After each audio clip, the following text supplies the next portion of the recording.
जय हिंद दोस्तों, स्वागत है आपका और एक नए वीडियो में और एक नए टॉपिक के साथ। आज देख ली ना भारतीयों की ताकत, पैर छूकर माफी मांग रहे मालदीव।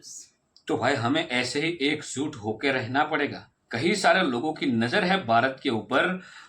फिर से हो ये ना हो जाए कि सोने की चिड़िया को कोई और लूट के चला जाए। तो हमें एक साथ रहना पड़ेगा। ये कहीं ना कहीं ये मालदीव वाला जो मामला हुआ है उससे दिख तो गया है कि हम एक साथ हैं। हाँ। जब देश की बात आती है तब हम एक है। हाँ। ये देखने को मिल गया। लेकिन फिर भी मालदीव के एफएम फॉरेन मिनिस्टर जो है वो इंडिया आए हैं। चलिए दोस्तों, पहले वीडियो देखते, आशा करेंगे पसंद आएगा, और पसंद आए दोस्तों तो लाइक और शेयर जरूर से कर दीजिएगा। और चैनल पर पहली बार है, सब्सक्राइब नहीं किया तो साथ में सब्सक्राइब भी कर दीजिएगा। चलिए स्टार्ट करते। Pakistan is being governed or run by 3 A's: Allah, America and then army. America हुक्म देता है तो फिर आर्मी कुछ करती है। अड्डे दे दिए जी। वो मतलब अमेरिका को अड्डे दे दिए। हाँ, दे चुके हैं हम तो उनके मुताबिक। मालदीव के जो टूरिज्म के मिनिस्टर हैं वो मिन्नतें कर रहे हैं, रिक्वेस्ट कर रहे हैं इंडिया की कि आप एक बार फिर से हमारे मुल्क में आएं और टूरिज्म को बहाल करें। हमारे भारत के अंदर मालदीव के फॉरेन मिनिस्टर साहब जो हैं, उनका नाम जमीर साहब है, वो दौरे पे चले गए हैं। टूरिज्म के मिनिस्टर भी चले गए हैं वहां पे और रोड शो किया जा रहा है। डीजी ISPR जो हैं, अब हम उनकी प्रेस कॉन्फ्रेंस पर आते हैं। लोगों की ज़िंदगियों में आसानी पैदा करनी है तो इस्टेब्लिशमेंट को वो काम करना पड़ेगा जिसके लिए इस्टेब्लिशमेंट फौज बनाई जाती है। ला इलाहा इल्लल्लाह मुहम्मद रसूलुल्लाह, कसम है मुझे खुदाए इस वाहिद की इज्जत और आबरू की, पाकिस्तान में किसी का जान माल इज्जत और आबरू महफूज नहीं है। 73 मिलियन इंडियन जाते थे हर साल, उन्होंने बाइकाट करके उसको 40-42 मिलियन तक ले आए हैं। तो अब चीख रहे हैं क्योंकि वहां पे भारतीय अब नहीं जा रहे। इन्हें बार बार समझाया गया था कि आप इंडिया के साथ पंगा ना ले, आप इंडिया के साथ पंगा ना ले, लेकिन जब इन्होंने इंडिया के प्राइम मिनिस्टर नरेंद्र मोदी को और उनके जजीरे को तनकीद का निशाना बनाया तो आप इंडियन की यूनिटी देख ले। भाईजान, आपने पहले जो सारी चीजें की, आपको पता नहीं था कि you depend on Indian tourism. बिल्कुल पचगाना हरकतें आप पहले करते रहे। उनके पीएम को मोदी साहब का मजाक उड़ाते रहे हो, कभी कुछ करते रहे हो। अब मेरे बच्चे बड़े होकर के ये कहेंगे भी कि हमें पाकिस्तानी फौज ज्वाइन करनी है। मैं कहूंगा बेटा गन्ने का रस बेचना शुरू कर दे, इज्जत की रोटी होगी। इसलिए कि पाकिस्तान में इमरान खान ने जो आपके साथ किया है। अब वो भाईजान जो शी हैं उनसे पैसे मांगे, अब भारत के रोड शो करने का क्या फायदा। बल्कि मुझे तो डर है कहीं कोई थप्पड़ ही ना मार दे आपको रोड शो करते करते। लोग इतने आपसे मुतनफ्फर हैं। नमस्कार दोस्तों, जो मालदीव भारत के खिलाफ अपने देश में कैंपेन करता है और इंडिया आउट कैंपेन चलाता है, और इसके साथ साथ मालदीव के प्रेसिडेंट ये भी कहते हैं कि भारत एक बिग बुली है मालदीव के लिए, जहां भारत मालदीव को बुली कर रहा है। और इतना ही नहीं, मालदीव के प्रेसिडेंट चीन के साथ अपने रिश्ते बढ़ा रहे हैं भारत के खिलाफ, जहां अपने पोर्ट्स चाइना को सौंप रहे हैं। इसी बीच दोस्तों, मालदीव के टूरिज्म मिनिस्टर ने एक बड़ी बात कह दी है। उन्होंने कहा है कि मालदीव को इस वक्त भारत के टूरिस्ट की सख्त जरूरत है और मालदीव चाहता है कि बड़ी मात्रा में टूरिस्ट मालदीव पहुंचे, क्योंकि इस वक्त मालदीव की इकॉनमी काफ़ी ज़्यादा नीचे जा रही है। और इसके साथ साथ प्रेसिडेंट मोदी की हरकतों की वजह से भारतीय अब पूरी तरह से मालदीव को बाइकआउट कर रहे हैं और कोई भी भारतीय मालदीव को विजिट नहीं कर रहे हैं, जिससे मालदीव भीख मांगने के कगार पर आ चुका है। तो चलिए इसी पर आगे पाकिस्तानी मीडिया का रिएक्शन देखते हैं। भारत के अंदर मालदीव के फॉरेन मिनिस्टर साहब जो हैं, उनका नाम जमीर साहब है, वो दौरे पे चले गए हैं। टूरिज्म के मिनिस्टर भी चले गए हैं वहां पे और रोड शो किया जा रहा है टूरिज्म को प्रमोट करने के लिए मालदीव पे। सालाना भारतीय पहले 73 मिलियन इंडियन जाते थे हर साल, उन्होंने बाइकाट करके उसको 40-42 मिलियन तक ले आए हैं। तो अब चीख रहे हैं क्योंकि वहां पे भारतीय अब नहीं जा रहे। तो अब वो आके रोड शो कर रहे हैं मुख्तलिफ शहरों में पे आप वापस आए, हम आपके गले में फूल डालेंगे। तो भाईजान, आपने पहले जो सारी चीजें की, आपको पता नहीं था कि you depend on Indian tourism. बिल्कुल पचगाना हरकतें आप पहले करते रहे। उनके पीएम को मोदी साहब का मजाक उड़ाते रहे हो, कभी कुछ करते रहे हो।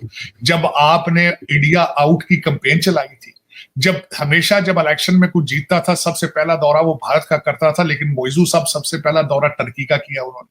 फिर उसके बाद चाइना चले गए, फिर आपने उनके साथ डिफेंस कॉन्ट्रैक्ट कर लिया। उस वक्त आपको नहीं पता था कि आप इंडियन टूरिज्म के ऊपर रिलाय करते हैं। तो अब वो भाईजान जो शी हैं उनसे पैसे मांगे, अब भारत के रोड शो करने का क्या फायदा। बल्कि मुझे तो डर है कहीं कोई थप्पड़ ही ना मार दे आपको रोड शो करते करते।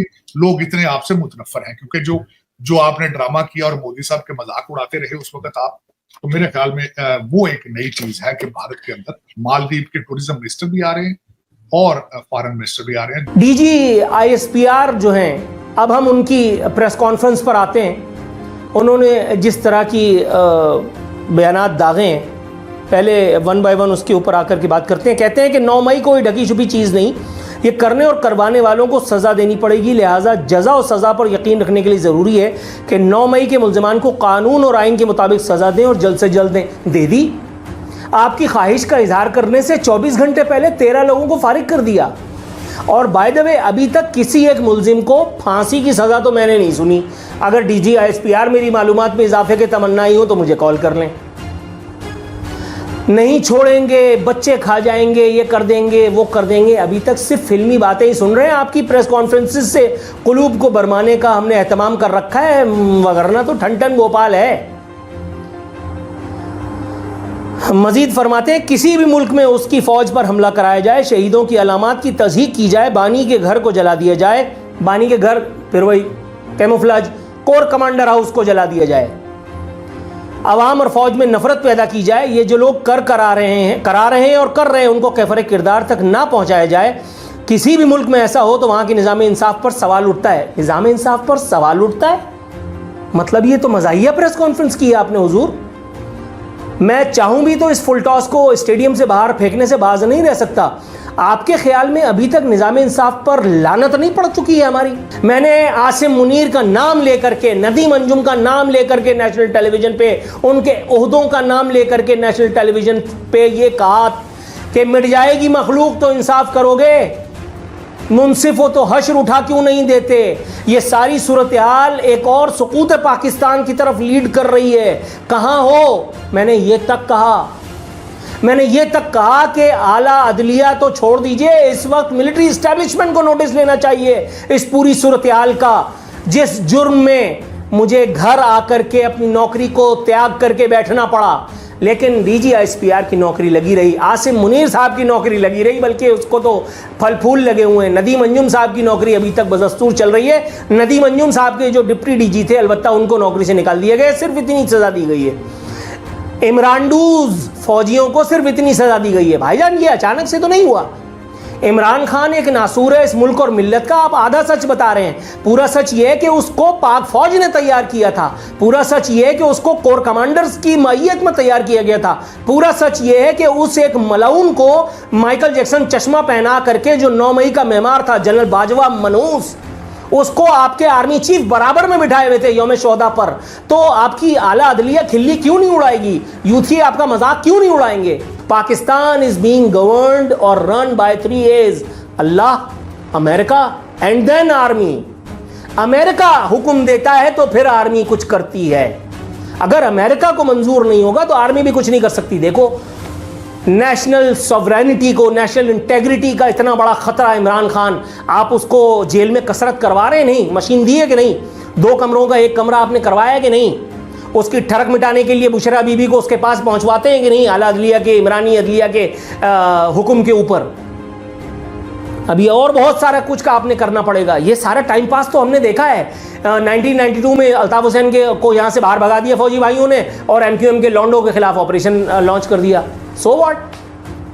पीपल्स पार्टी की करप्शन की बातें की जाती थी और उसके बाद जो है वो आसिफ अली जरदारी को दूसरी मरतबा आपने सदर पाकिस्तान भी मुकर्रर फरमा दिया है। मिस्टर 10% किसने कहा था? इंटरनेशनल जो है ऑब्जर्वर्स, इंटरनेशनल मीडिया में मशहूर थे। मिस्टर 100% उनको दूसरी मरतबा किसने बनाया? आपके इदारे ने। थैंक यू दोस्तों, वीडियो को यहाँ तक देखने के लिए। और मालदीव भाई, मेरे को नहीं लग रहा है, भले यहाँ पे रोड शो भी कर रहे हैं टूरिज्म बढ़ाने के लिए मालदीव में, तो इंडिया में रोड शो भी किए जा रहे हैं, तो मेरे को तो नहीं लग रहा है कि जनता मानेगी। मेरे को नहीं दिख रहा है, क्योंकि जिस हिसाब से लोग उन्होंने जो ट्वीट किया, जनता की भावनाओं के साथ खेला है ना, तो अभी ये इमोशनल बात। हम भी देखो कई बार पाकिस्तान के रिलेटेड वीडियो बनाते हैं तो पाकिस्तान को कोसते हैं, आर्मी को कोसते हैं, उसके वजीर आजम को कोसते हैं, ये बात सही है, टेररिस्ट को कोसते हैं, लेकिन आवाम को नहीं किया। क्योंकि देखो आवाम का इसमें कोई गलतियां नहीं होती। अब इसी में मालदीव में आपने देखा, ये मालदीव वाला जो मामला हुआ उसमें आवाम ने कुछ नहीं किया, लेकिन भुगतना आवाम को पड़ रहा है। सबसे बड़ी गलती आवाम की दिख रही है। क्यों दिख रही है? क्योंकि मोहितू भाई को वोट दिया इंडिया आउट के नारे से, ठीक है, अब भुगतो। और क्या बोले आपसे। और पाकिस्तान जो ट्रिपल ए चल रहा है ना, ए फॉर क्या कहा पहले? अल्लाह, अंडा, अल्लाह, अल्लाह, हाँ, और ए फॉर अमेरिका और ए फॉर आर्मी। ये ट्रिपल ए पाकिस्तान के लिए ठीक है, और ट्रिपल ए अच्छी बात है आपके लिए, यही करते रहो। बाकी दोस्तों वीडियो यहाँ पे समाप्त करेंगे, आपसे विदाई लेंगे। मिलेंगे दोस्तों और एक नए वीडियो में आपके साथ। टिल देन, जय हिंद, जय भारत।